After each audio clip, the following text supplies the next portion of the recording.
America, Israel, Iran இடையே நடைபெற்ற போர் தற்காலிகமாக நிறுத்தப்பட்டிருந்தாலும் வளைகுடா முழுவதும் மறைமுக மோதல்களும் தாக்குதல்களும் தொடர்ந்து நடைபெற்று வருகின்றன.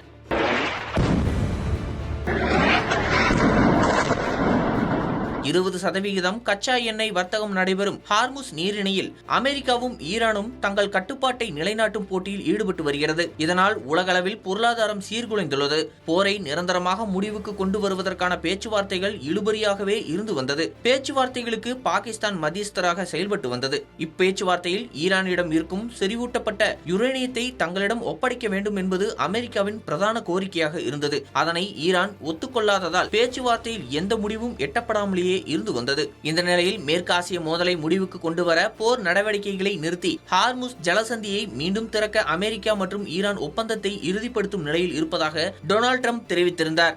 இதனைத் தொடர்ந்து அமைதி பேச்சுவார்த்தையின் ஒரு பகுதியாக தனது அதிக செறிவூட்டப்பட்ட யுரேனியம் கையிருப்பை கைவிட ஈரான் ஒப்புக்கொண்டுள்ளதாக தி நியூயார்க் டைம்ஸ் செய்தி வெளியிட்டுள்ளது. எனினும் யுரேனியத்தை அகற்றுவதற்கான துல்லியமான வழிமுறை குறித்து இன்னும் பேச்சுவார்த்தை நடத்தப்பட வேண்டியுள்ளது என்றும் யுரேனியத்தை எவ்வாறு இடமாற்றம் செய்வது, நீர்த்து போக்க செய்வதா அல்லது வேறு ஏதேனும் வகையில் செயலளிக்க செய்வதா என்பது குறித்து விரிவான பேச்சுவார்த்தைகள் அடுத்த கட்ட சுற்றில் நடைபெறும் என்று எதிர்பார்க்கப்படுகிறது. ஈரான் சுமார் 10,000 கிலோகிராம் அளவிலான மொத்த செறிவூட்டப்பட்ட யுரேனியம் கையிருப்பை கொண்டுள்ளது. சர்வதேச அணுசக்தி முகமையின்படி இதில் ஏறத்தாழ 440 கிலோகிராம் 60% வரை துல்லியமான உயர் செறிவூட்டப்பட்ட யுரேனியமும் சுமார் 184 கிலோகிராம் 20% துல்லியமான செறிவூட்டப்பட்ட யுரேனியமும் அடங்கும். இந்த யுரேனியம் இருப்பை மேலும் 90% தூய்மையாக செறிவூட்டுவதன் மூலம் பல அணு ஆயுதங்களை உருவாக்க முடியும். இந்த யுரேனியத்தின் பெரும்பகுதி இஸ்பஹான் அணுசக்தி நிலையத்தில் பூமிக்கடியில் சேமிக்கப்பட்டிருப்பதாக நம்பப்படுகிறது. பேச்சுவார்த்தைகளின் அடுத்த கட்டம் ஈரானின் யுரேனியம்